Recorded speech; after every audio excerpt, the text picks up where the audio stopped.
Hey there! Let me ask you something. Have you ever felt like some ancient wisdom could actually hold the answers to the biggest questions of our modern lives?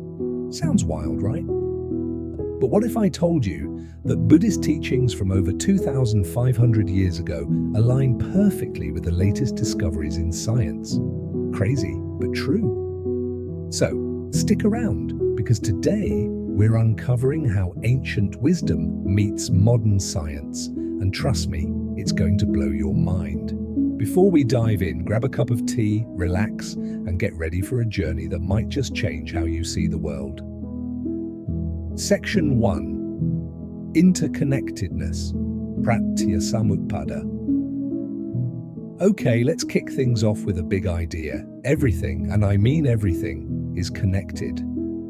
The Buddha called it Pratītyasamutpāda, or dependent origination. It's like saying, when this happens, that happens. Pretty straightforward, right?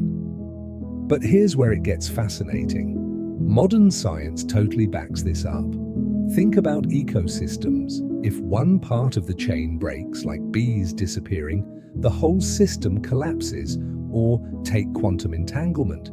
Two particles, light years apart, can influence each other instantly. It's like magic. But no, it's science. And also kind of what the Buddha was talking about all along. Cool, huh? Let me give you a relatable example. Have you ever been in a bad mood and noticed how it affected everyone around you? Suddenly a small issue turns into a big argument.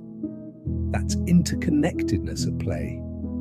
Your actions ripple out, influencing people and events in ways you might not even realize. Here's another way to think about it. Social media. Ever notice how one positive post can go viral and inspire millions, but one negative comment can ruin someone's day? It's all connected, and it shows how much power our actions have, even in a digital world.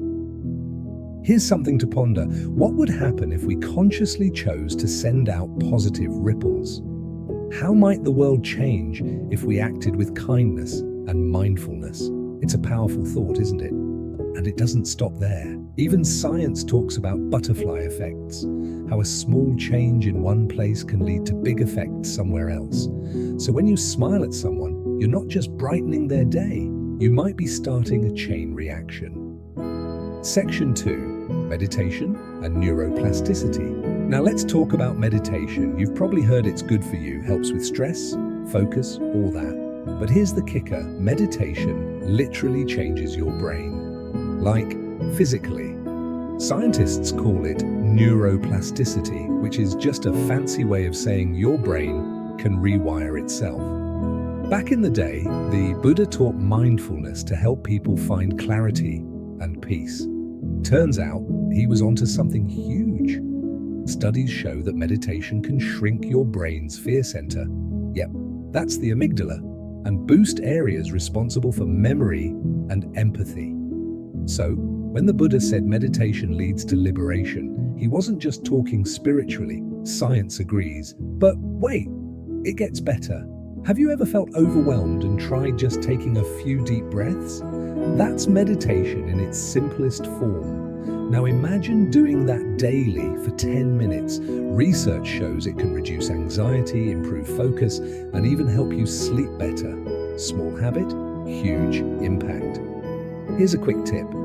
Next time you feel stressed, close your eyes, take 3 deep breaths, and just focus on the sound of your breathing. It's a simple practice that can ground you instantly. Want a real-world example? Think about athletes. Many of them, from Olympic swimmers to basketball players, practice mindfulness and meditation to improve their focus under pressure. It's not just about staying calm, it's about building resilience and mental clarity, one breath at a time. Another example comes from schools where meditation programs are replacing detention. Kids who used to struggle with anger or anxiety are now learning to manage their emotions. Isn't it amazing how a practice that started thousands of years ago is transforming modern lives? And here's one more. Think about tech CEOs. People like Steve Jobs practiced meditation, claiming it was key to their creativity and decision-making. It's not just about sitting quietly, it's about transforming how you think and react to the world around you. Section 3. Emptiness, Śūnyatā, and modern physics. Alright, here's a mindbender for you. The concept of emptiness, the Buddha called it Śūnyatā, which means that nothing has a fixed, independent existence. It sounds deep, right?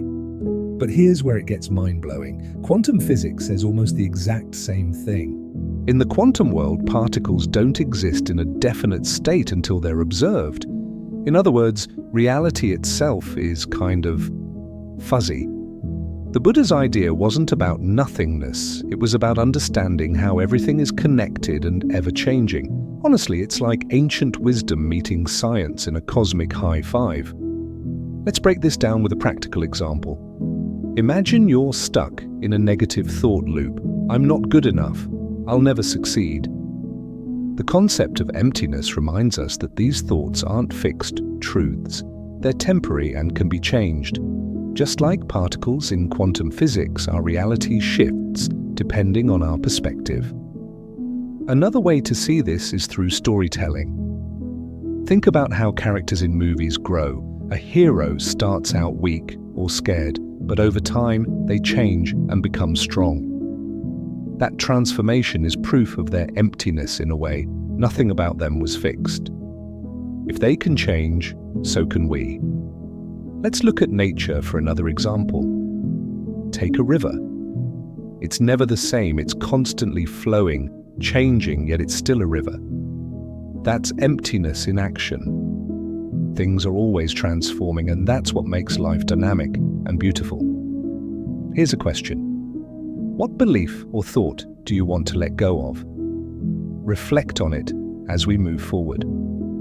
Bonus section. Mindfulness in everyday life. Alright, let's switch gears for a moment. Ever feel like life is just rushing past? That's where mindfulness comes in. The Buddha's teachings on mindfulness are all about being present, fully present. And guess what? Science says it works wonders for your mental health. Try this. Next time you're eating, don't scroll on your phone. Just focus on the food, its texture, flavor, everything. You'll be amazed at how different it feels. Small habits like this can completely transform your day.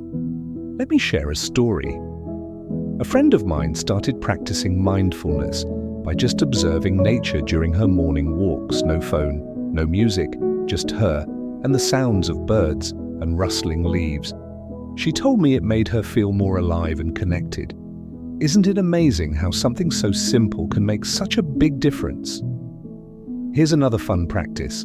Mindful listening. Next time you're talking to someone, really listen. Don't just wait for your turn to speak. You'll notice how much deeper your conversations become, and it's a great way to build stronger connections. Ever heard of mindful washing? Sounds odd, but try it. Next time you're washing dishes, focus on the sensation of the water, the sound of the bubbles. It's oddly calming and turns a boring chore into a mini meditation session. Reflection section. Before we wrap up, let's take a moment to reflect. What's one takeaway from today that really struck a chord with you? Is it the idea of interconnectedness, the science of meditation, or maybe the concept of emptiness? And here's a little challenge for you. Try incorporating just one Buddhist teaching into your life this week. And maybe it's meditating for 5 minutes a day or practicing mindfulness during your meals. Start small and see how it feels. Feel free to share your experiences in the comments. I'd love to hear how these teachings resonate with you. Conclusion. So what did we just uncover? Buddhist teachings aren't just ancient philosophies. They're scientific truths waiting to be rediscovered. From interconnectedness to the science of meditation and even the nature of reality, these ideas are more relevant than ever. And hey, if this got you thinking, or maybe even questioning reality, hit that like button, share it with your friends, and don't forget to subscribe. Let me know in the comments, what's one ancient idea you think science will prove next? Let's keep the conversation going. See you in the next one.